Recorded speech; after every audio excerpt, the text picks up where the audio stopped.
Seja bem-vindo ao Conexões de Integridade. Meu nome é Fernando Henrique Zanoni, eu sou sócio-diretor da CódigoConduta.com e nesse episódio vou conversar sobre segurança da informação, LGPD e compliance com o Dr. Rafael Reis, que é Head de Tecnologia e Inovação do escritório Becker Direito Empresarial, professor, advogado especialista em privacidade e proteção de dados, pós-graduado em Direito Digital e Compliance pelo IBMEC e Certified Information Privacy Professional Europe e APP. Atualmente curso o programa de pós-graduação LLM em Direito Empresarial na FGV. E aí, Rafael, tudo nos conformes? Oi, Fernando, tudo bem? Tudo certo, graças a Deus. Obrigado aí pelo convite, é um prazer estar aqui falando contigo na Código. Obrigado você por aceitar esse nosso convite, participar do projeto. Acho que vamos ter um bate-papo bem interessante aí sobre um dos temas que está mais em voga aí nos últimos tempos, né? Sim. Antes da gente iniciar propriamente dito o nosso bate-papo, você poderia fazer um breve resumo da sua trajetória profissional e aproveitar para esclarecer como que funcionam essas certificações relacionadas à privacidade de dados, como essa que você mesmo tem? Legal, Fernando, claro. Eu vou começar pela última pergunta, até para esclarecer, né? Hoje existe um universo aí de certificações a respeito de proteção de dados, seja aqui no Brasil, seja no exterior.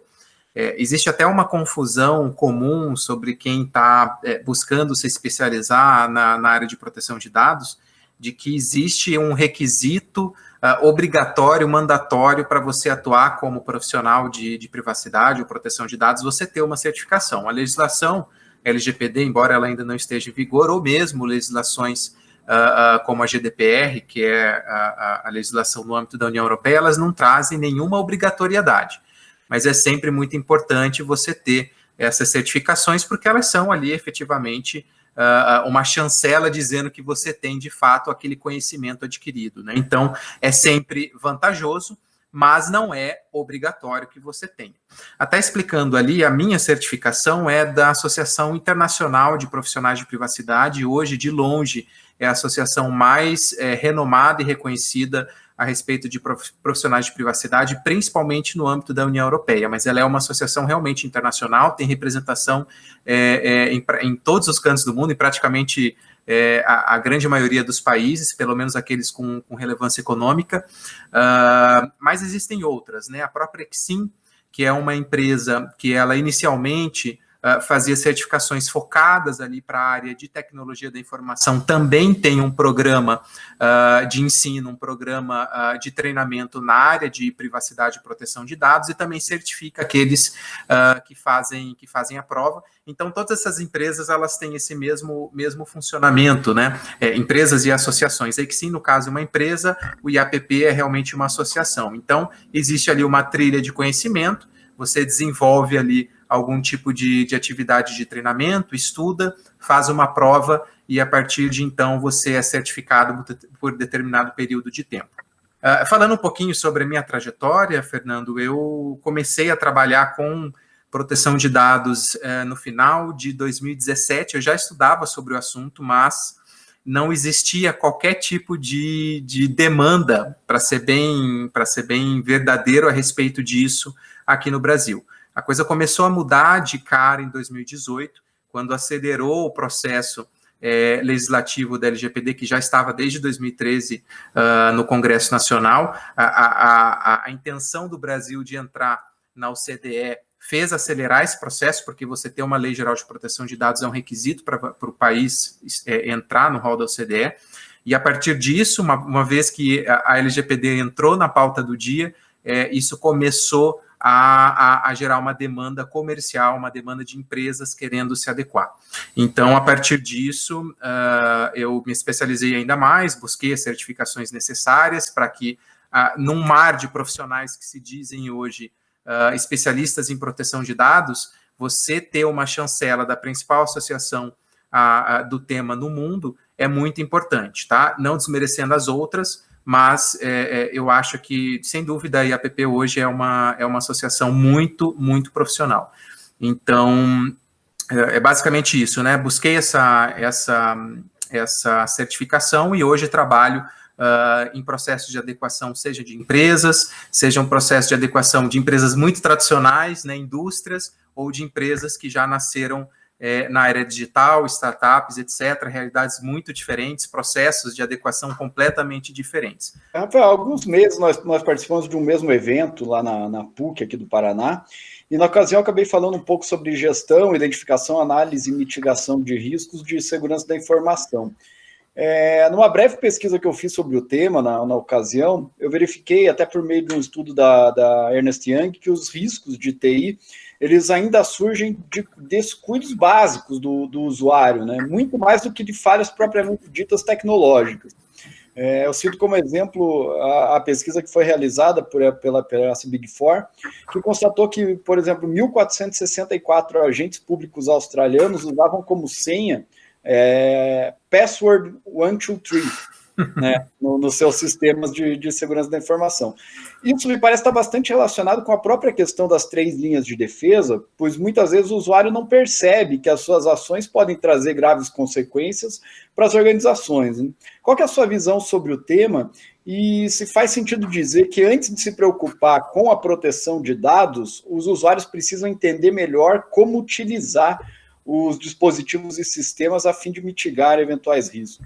Quando a gente entra numa empresa, a primeira coisa que a gente precisa fazer, e se você é uma empresa, eu já digo isso, que isso você não precisa nem de consultoria para fazer, você pode fazer com a sua equipe mesmo, é a sensibilização.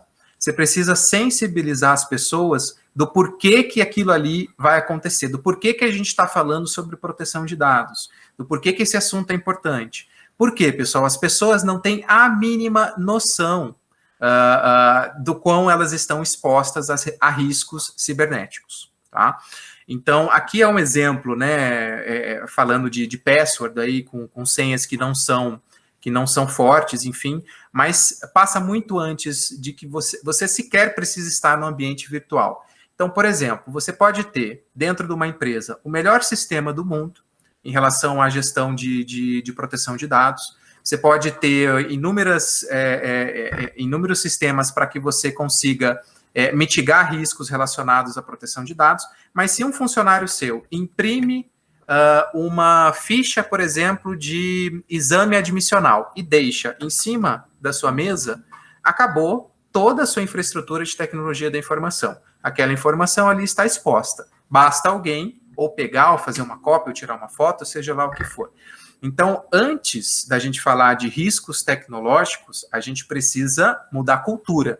É por isso que a gente sempre traz essa questão da sensibilização. Enquanto as pessoas não se sensibilizarem, não entenderem, puxa, é mesmo, eu preciso ter isso internalizado no meu consciente de que é uma questão séria, é uma questão que traz repercussão para a minha vida e para a vida da empresa. Então, primeiro você ter essa sensibilização, para depois você partir para aspectos mais técnicos, é essencial. Tá? Eu acho que esse é um ponto, Fernando, que para você mitigar risco, antes de mais nada, você precisa justamente ter essa visão, ter essa noção do que são esses riscos, do que eles podem fazer em relação ao ambiente da empresa.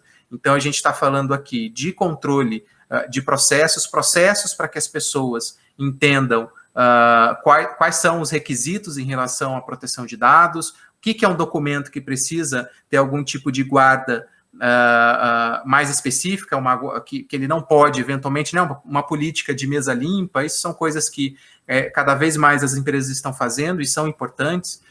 O que eu preciso ter algum tipo de requisito maior, um controle de usuários, para que usuários de determinada faixa da empresa, usuários de sistema, não possam emitir relatórios, por exemplo, porque a gente tem inúmeras brechas dentro de uma organização que podem gerar algum tipo de repercussão em relação à proteção de dados. Então, Fernando, eu só estou dizendo isso, que são alguns exemplos que não tem nada a ver em relação ao tema LGPD, mas que são pré-requisitos para que a gente converse isso de uma forma madura. Né? E muitas vezes a gente vê que, pela pessoa não ter essa consciência, essa cultura relacionada à proteção de dados, ela deixa escapar isso na empresa, ela deixa escapar isso em casa. Né? Quantas vezes as pessoas saem dos seus postos de trabalho e deixam o seu computador sem estar bloqueado, e são coisas simples, e que você não precisa de nenhuma pessoa altamente especializada para, enfim, né, ver que aquilo ali não está certo. Então, realmente é um processo de mudança cultural, ele não acontece de uma hora para outra, mas ele é sim pré-requisito para qualquer tipo de sequência de trabalho que vai ser feito. Quando nós atuamos na implementação de programas de integridade, fica clara a necessidade de adequação da estrutura de governança em grande parte das organizações, para que essas organizações possam comportar a função compliance dentro do seu organograma, com a devida autonomia, com independência, né, e tudo mais. Isso ocorre também para a implantação de programas de adequação à lei de privacidade de dados, e ainda nesse particular, pela minha experiência, tanto como consultor, como quando fui advogado corporativo, são pouquíssimas as empresas que colocam um profissional de TI no C-level. Qual que é a importância de ter um profissional com conhecimento em segurança da informação junto à alta direção? Olha, Fernando, realmente são poucas as empresas que colocam esse profissional em cargos da alta direção. Normalmente são empresas que têm no seu core business, né, alguma atuação em relação à tecnologia. Eu acho que assim, é fundamental quanto mais você tenha dados pessoais envolvidos ali na sua operação, tá? Não existe uma fórmula mágica, não existe cada caso é um caso, não existe uma regra para todos, né? Então isso é bem caso concreto mesmo. Mas o que a gente indica normalmente quando a gente entra em algum tipo de consultoria para empresas? Que realmente a gente tenha, primeiro, né, um mapeamento em relação ao que está acontecendo dentro daquela empresa. Qual que é o nível de exposição que ela tá exposta? E a partir disso a gente entenda qual que é o nível de direcionamento que ela vai precisar ter, né? Seja da alta direção, seja do corpo médio ali de profissionais. Precisa ter um TI na alta direção? É importante ter o TI na alta direção? Sim, desde que exista uma justificativa para isso, desde que a empresa ela esteja esteja no seu core business a tecnologia, desde que ela faça sentido para ela ter esse profissional ali tomando algum tipo de decisão estratégica. Não é algo obrigatório, não é algo que eu diria assim fundamental para toda e qualquer empresa.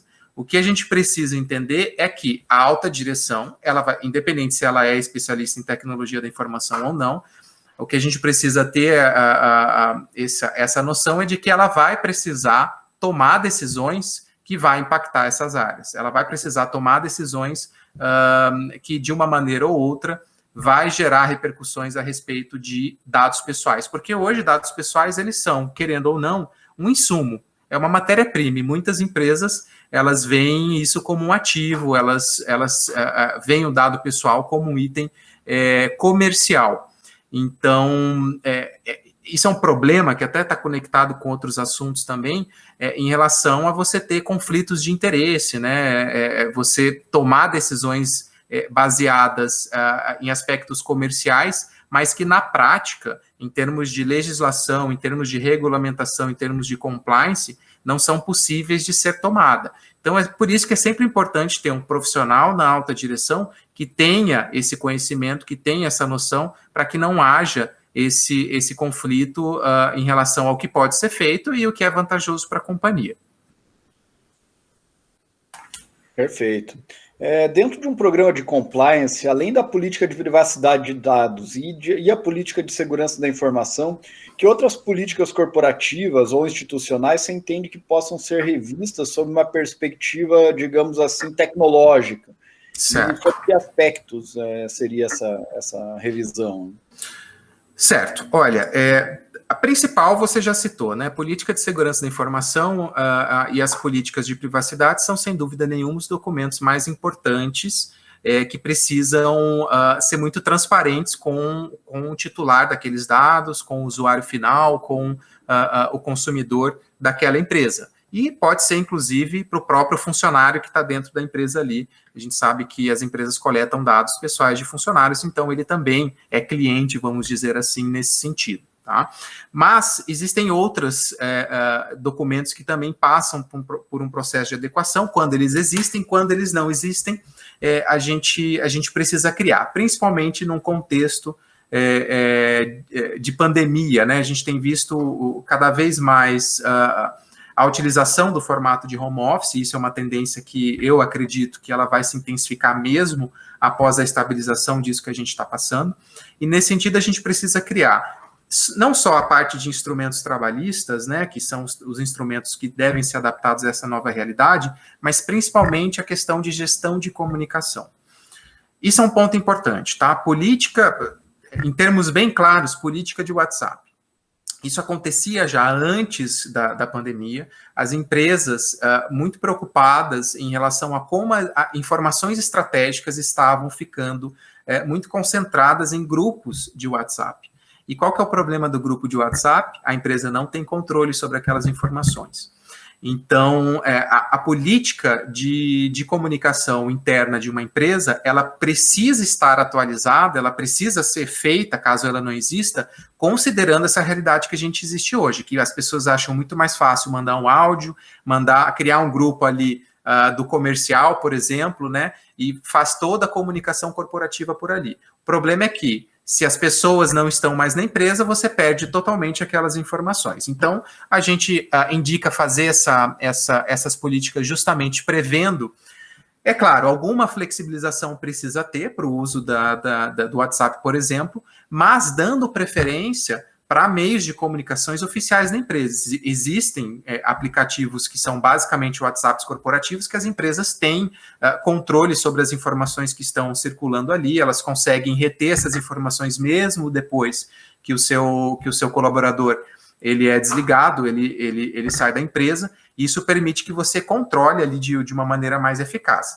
Vamos pensar que, por exemplo, né, tem questões até relacionadas a direito autoral, questões relacionadas a patentes, a propriedade intelectual, que podem, eventualmente, estar correndo em grupos de comunicação, e você ter isso numa plataforma que você não tem controle é muito complicado. Então, a gente sempre indica você ter uma política de utilização de comunicadores, tá? Outra questão que está muito relacionada com isso é você ter políticas também de gestão de uso de dispositivos móveis. É muito comum hoje, Fernando, as pessoas utilizarem os seus próprios dispositivos, né? Antigamente era mais comum, você entrava numa empresa, você ganhava seu notebook, você ganhava seu celular, ganhava entre aspas, né?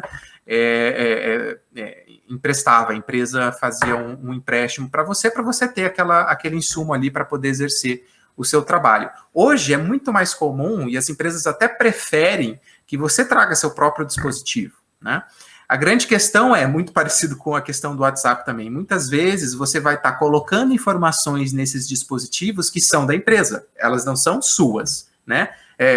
E aí eu estou falando de dados pessoais, eu estou falando de dados estratégicos da empresa, eu estou falando de softwares, eu estou falando de uma série de questões que estão no meu dispositivo pessoal. Se eu estou saindo da empresa, eu vou carregar tudo isso comigo? O que é meu, o que é da empresa? Como que eu faço essa gestão? Qual que é o poder que a empresa tem de excluir esses dados do meu telefone? Então, tudo isso é importante que tenha uma política, né? Tem um termo em inglês para isso, tá? Que são Bring Your Own Device, né? É uma sigla BYOD, bem famosa aí no mundo da segurança da informação. Nessa política você coloca justamente essa regra de jogo para que as pessoas estejam cientes, né? Sempre falando aqui, quando a gente está falando de proteção de dados, Fernando, a gente precisa cumprir com o dever de transparência, e eu digo que é um dos principais princípios de qualquer legislação de proteção de dados. Então, essa política, ela tem justamente esse condão, de ser transparente com aquele colaborador, em que você vai instalar um programa dentro do celular dele, mas aqui aqueles dados não são dele, são de propriedade da empresa.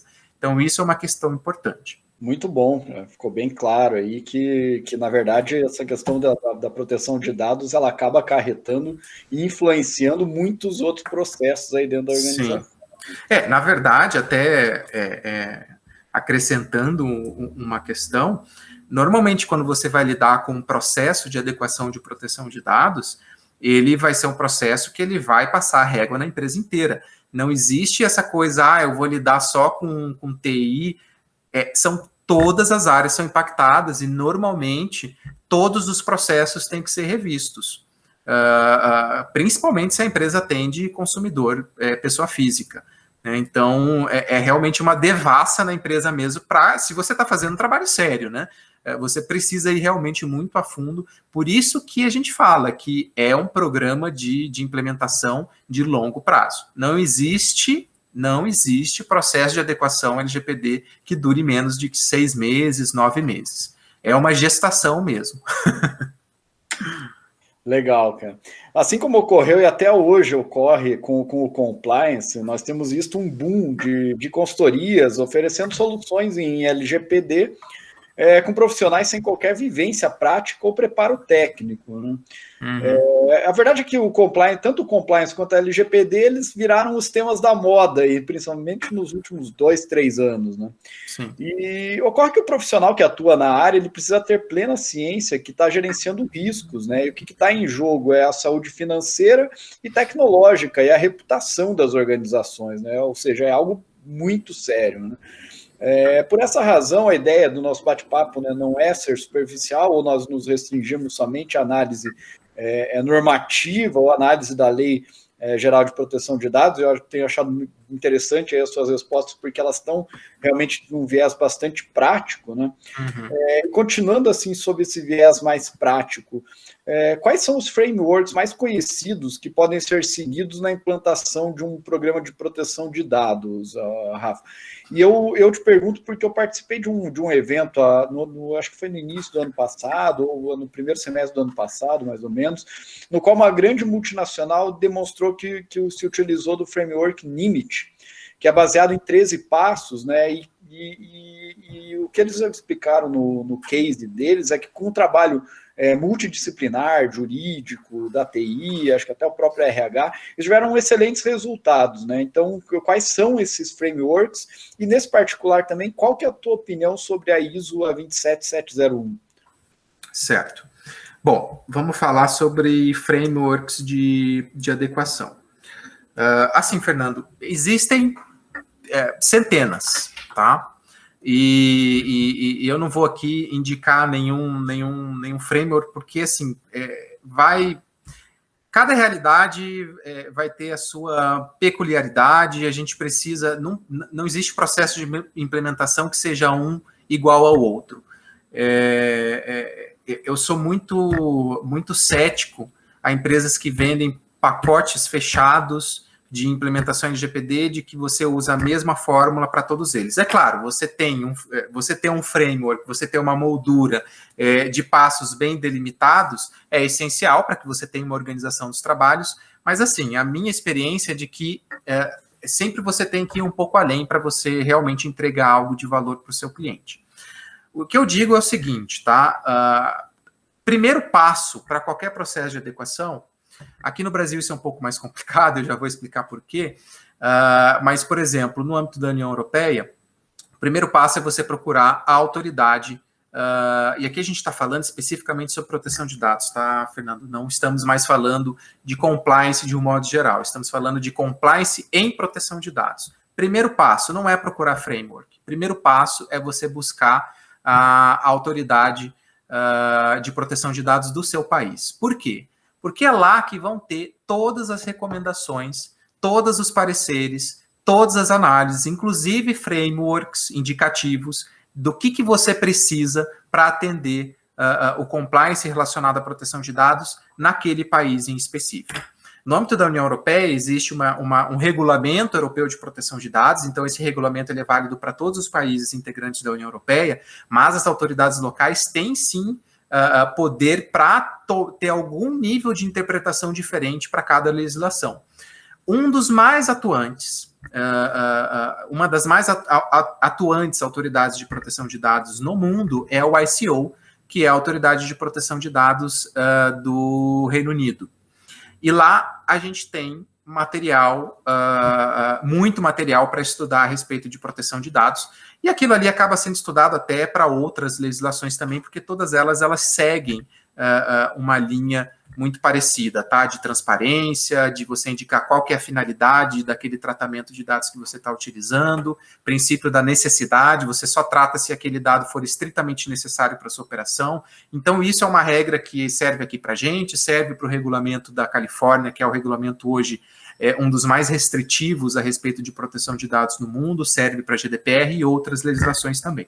Então, eu diria que, assim, os frameworks, eles são ótimos para te auxiliar num processo prático de adequação de proteção de dados. E existe esse que você citou, existe outros também disponíveis aí na internet.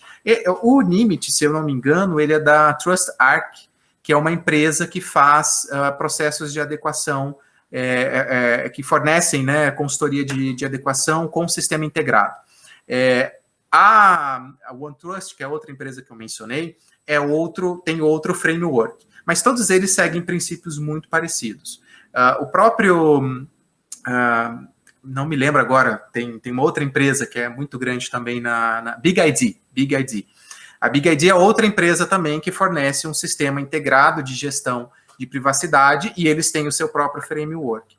E esses frameworks são públicos, você consegue ir lá acessar para você colocar dentro da sua empresa. Por que eles são públicos? Porque não tem nenhum segredo ali, são questões principiológicas que a própria legislação te traz e você constrói isso de uma forma prática, utilizando conceitos, inclusive, do compliance, né, Fernando, que eu não sou especialista em compliance, mas eu de todo modo, busco ferramentas de compliance, porque são assuntos que um é cliente do outro, né? Você não implementa a proteção de dados sem utilizar o compliance de modo que você vai tornar isso efetivo dentro da organização, inclusive em relação à mudança de cultura e etc.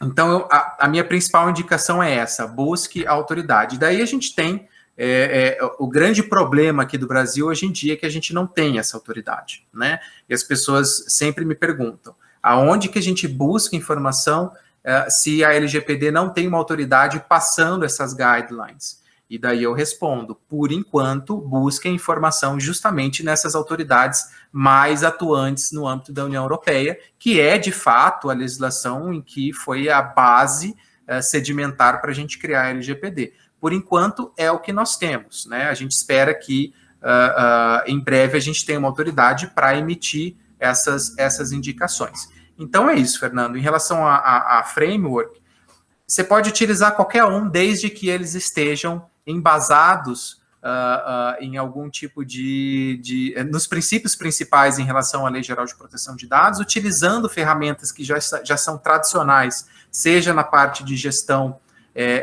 corporativa, seja na parte de compliance, para que eles possam ser uma ferramenta para te auxiliar naquele processo. Só que a gente não pode ver isso de uma forma rígida. É por isso que eu não quero indicar um framework. Porque senão as pessoas veem aquilo de uma forma... Eu preciso seguir esses 13 passos, por exemplo. Não, você não precisa seguir 13 passos. Você precisa primeiro entender qual que é o negócio que você está tentando adequar. Primeiro passo é esse, né? Para depois você tentar encaixar alguma metodologia que vai fazer sentido para aquela empresa. E como eu disse no início, se eu não me engano, eu disse algo relacionado a isso, você fazer algum tipo de... Isso, né, Fernando, você vive na prática também em processos de conformidade dos mais variados possíveis. Você entrar numa indústria, você entrar num hospital é completamente diferente de você entrar numa empresa que nasceu há 3 anos, que já tem 500 funcionários, mas é uma empresa, é um unicórnio, é uma startup, ou tem um formato de uma startup, é completamente diferente. Se você vem com um framework rígido de implantação, junto com esses caras que não estão acostumados a ter processo, porque uma indústria sabe o que é processo, sabe o que é qualidade, sabe o que é ISO, num formato descentralizado de tomada de decisão, isso não faz sentido. Então, você precisa ser flexível. Você precisa, se isso te auxilia, né, você particularmente para tocar esse processo, ótimo, utilize. Né, mas eu só me preocupo com a rigidez disso, porque pode inviabilizar o projeto a longo prazo. Legal. E eu vou voltar um pouco na questão da governança, né? Como a gente mencionou, nós sabemos que não são todas as organizações que podem implementar uma estrutura de governança baseada naquele modelo proposto, por exemplo, pelo IBGC. Mas a própria metodologia por eles é trabalhada, né, ela baseia-se naquele conceito chamado de pratique ou explique. Ou seja, ela permite que o mercado decida se as práticas adotadas por determinada organização são adequadas. Nesse sentido, não vão ser todas as empresas que vão ter capacidade de contratar um profissional para atuar especificamente na função de encarregado de proteção de dados. Em que casos você entende que essa contratação seria, digamos, mandatória, e qual sua visão sobre o compliance officer cumular esse papel também de encarregado de proteção de dados? Seria ele, o compliance officer, melhor profissional, ou no seu entendimento, o conhecimento técnico de um profissional de TI seria mais interessante para a organização? Tá. Vamos lá. Não existe resposta única, né, que sirva para todas as possibilidades. Mas em relação à primeira pergunta, tá? Em que casos em que a contratação de um DPO é mandatória?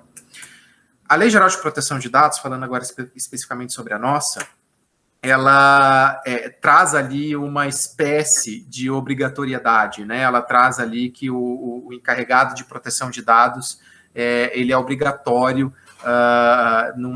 só que isso, assim, precisa de uma interpretação em relação a isso, tá? As empresas não precisam obrigatoriamente ter um encarregado de proteção de dados. O que elas precisam é que exista e isso é divergente, tá? Eu estou passando a minha visão. O que eu entendo que a lei está dizendo, até porque a legislação não poderia criar uma obrigatoriedade de um encargo de uma forma unilateral para as empresas. O que eu estou entendendo ali em relação à necessidade e obrigatoriedade do DPO é que a empresa indique algum profissional que vai receber as reclamações dos titulares, as solicitações dos titulares a respeito dos seus dados pessoais. O que eu não posso fazer é não dar um canal para o cara entrar em contato comigo. E dois, eu preciso ter um responsável que vai fazer a ponte entre a autoridade e a empresa. O que a lei diz? Você tem que ter um profissional para isso, o que eles chamam de encarregado de proteção de dados, que é o cara que vai receber as solicitações dos usuários e é o cara que vai, eventualmente, receber notificações, a Autoridade Nacional de Proteção de Dados, a NPD, vai entrar em contato com essa pessoa. E por que ela traz essa figura, né, chamada encarregado de proteção de dados? Porque, gente, proteção de dados é assunto técnico. Não dá para a gente fugir, não dá para deixar na mão de qualquer pessoa, porque é assunto técnico. Eu não estou falando que é assunto que deve ser para poucos, eu só estou falando que precisa de um nível de especialização e de responsabilidade que é muito grande, já adianto para vocês, para qualquer profissional que pretende ser um DPO, a responsabilidade é muito grande. Você fazer essa ponte, tá? Mas não existe a obrigatoriedade de ser esse DPO. Você pode, por exemplo, como responsável legal da sua empresa de 10 funcionários, ser o responsável por ser a ponte, né, da NPD. Qual que vai ser o problema que pode gerar? Você não entender muito bem o que está acontecendo, mas você vai responder, você vai dar um jeito ali. Então, por isso que eu estou falando, depende do caso. Se eu sou uma empresa que tenho 100 mil consumidores, vendo online, o meu negócio é online, dado pessoal para mim é matéria-prima, eu preciso daquilo ali para sobreviver. Faz sentido eu ter um DPO? Sem dúvida nenhuma, porque o risco de você não ter ele vai ser um risco que pode, inclusive, fechar o seu negócio. Rafael, várias pessoas me perguntam isso. Rafael, vale a pena eu investir? Qual que é o salário de um DPO? 20 mil, 30 mil reais? Meu Deus do céu, 20 mil, 30 mil reais é totalmente inviável para a minha realidade. E daí eu pergunto para ele, bom, vamos lá, qual que é o core business do seu negócio? É dado pessoal? Porque muitos negócios hoje em dia, o core business é o dado da pessoa, é aquilo ali que importa. Se é aquilo ali, você precisa de alguém especialista que possa fazer o gerenciamento da proteção de dados dentro da sua empresa. Eu não estou falando nem do processo de adequação, eu estou falando da continuidade disso, porque é algo diário, é dia a dia. Então, o que a gente indica é justamente isso. Quanto maior a complexidade, quanto maior o volume de processamento, de tratamento de dados pessoais, mais necessário é você ter uma pessoa especialista para estar fazendo essa ponte de comunicação com a autoridade e também estar recebendo essas solicitações dos usuários, ser o encarregado indicado na página oficial da companhia, etc., e tocar a proteção de dados no dia a dia da empresa. Segunda pergunta, né? O Compliance Officer pode ser também acumular essa questão do encarregado de proteção de dados? Gente, pode, né? E a gente vê muito isso acontecer. O que a gente não indica de jeito nenhum, né? Fora de cogitação. Se você está nesse contexto, né, de risco alto em relação à LGPD. Você tem o CEO da empresa, tem um diretor de operações, e daí você coloca o seu DPO aqui, dentro da hierarquia da empresa. É a mesma coisa do Compliance Officer. Ninguém coloca Compliance Officer dentro da hierarquia da empresa. Por quê? Porque esse cara ele tem uma responsabilidade que ele vai além dos interesses da companhia. A responsabilidade dele é objetiva em relação à legislação. Então, ele não pode, em hipótese nenhuma, ser forçado a realizar algum tipo de atividade que seja contrária aos interesses dos próprios titulares. Então, o DPO, ele precisa realmente estar numa posição independente, com independência técnica, para ele passar suas orientações. Se a empresa vai seguir ou não, esses são outros 500, mas ele precisa dessa independência porque senão ele está contaminado ali na linha de frente do negócio. E, cara, eu digo para você, Fernando, a responsabilidade que esse cara vai ter se der algum problema, ela é muito grande. Então, realmente, é um fator que deve ser levado em consideração. Eu até brinco, né? Não editem esse vídeo e recorte só isso que eu vou falar. É melhor nem ter se for para ter assim. Ter um DPO dentro da hierarquia funcional da empresa.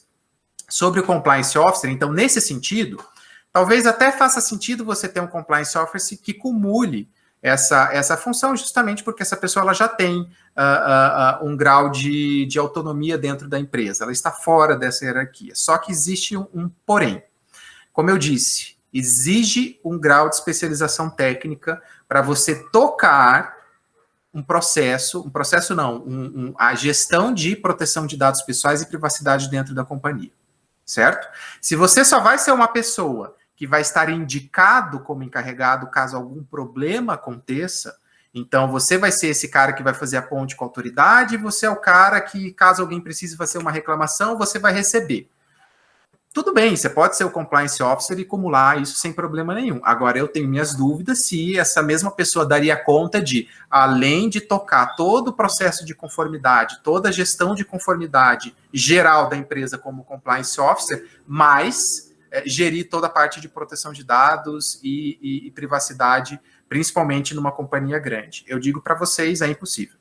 Então, precisa ter o profissional independente para fazer isso, tá? E aqui eu coloco como uma curiosidade, não é incomum você encontrar, até no âmbito da União Europeia, profissionais, compliance officers, que cumulam a função de DPO. E a gente teve recentemente, em abril, uma decisão da Autoridade de Proteção de Dados da Bélgica, em que aplicou uma multa para uma empresa que estava fazendo isso, dizendo que havia conflito de interesse do compliance officer acumulando atividade de data protection officer.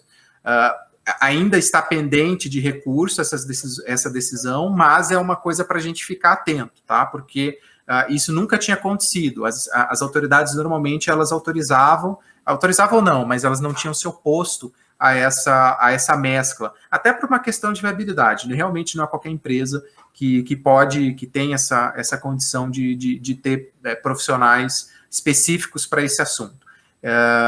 Então, vale a pena quem está pesquisando sobre isso ir lá no site da autoridade para acompanhar esse processo que está em aberto ainda. Excelente, eu gostei da informação aí, final, sobre esse posicionamento, porque de repente vai dar um norte também para as outras autoridades, né? Exato. Que vão atuar, né? Exato. Então, Rafa, eu queria agradecer aí pela conversa, pelo bate-papo, foi muito enriquecedor aí, você tocou em aspectos bastante práticos e deixou bem clara a importância não só de contratar profissionais capacitados para ajudar em todo esse processo, mas também na necessidade de melhorar os procedimentos internos, criar a função, não necessariamente contratar uma pessoa, por exemplo, um encarregado, mas criar os processos internos para que aquilo ali funcione dentro das organizações, né? Então, deixa um espaço aí para você deixar um recado final, antes da gente encerrar. Agradeço, Fernando, obrigado aí pelo convite.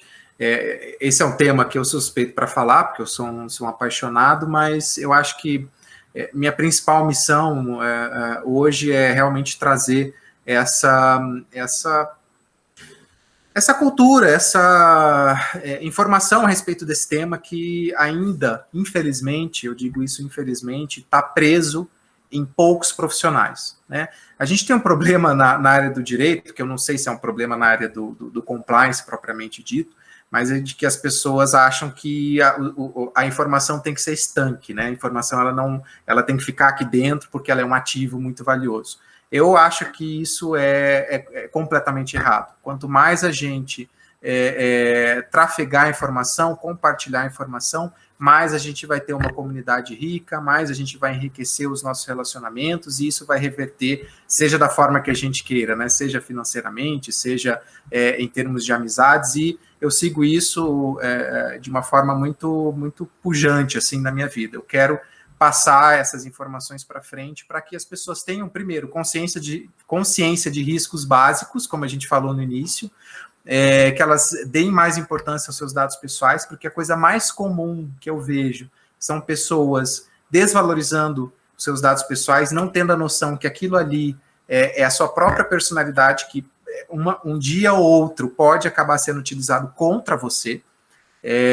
Se você não tem controle sobre como seus dados estão sendo utilizados, você não tem controle sobre a imagem que as pessoas vão ter sobre você, isso é muito sério, e as pessoas não percebem. Então, muitas vezes eu já fiz palestras, enfim, as pessoas falavam, Rafael, nem ligo muito que utilizem os meus dados, etc. Afinal de contas, normalmente aquela empresa está me dando algo em troca. E eu justamente falo justamente isso, né? Você não tem noção do quanto aquilo vale muito mais aquele dado, vale muito mais do que aquela empresa está te entregando, né? E aqui, colocando a camiseta realmente de quem acha que as empresas, claro, precisa utilizar os dados, é um negócio, é algo que hoje movimenta a principal economia do mundo. Hoje dados pessoais são, com certeza, a fonte da principal economia do mundo. Mas a gente precisa, eu acho que as empresas estão interessadas nisso também, ter regulamentação para trazer justamente essa segurança jurídica que a gente comentou na sua última pergunta, Fernando. É só com um arcabouço jurídico bem delimitado, com regras claras para todo mundo, que a gente vai ter segurança jurídica para que as empresas possam ficar tranquilas, sim, utilizando dados pessoais, mas da forma correta, de forma transparente, de forma sustentável, né? Acho que é isso daí. Perfeito, Rafa. Muito obrigado aí e até a próxima, hein? Valeu, Fernando. Fico à disposição.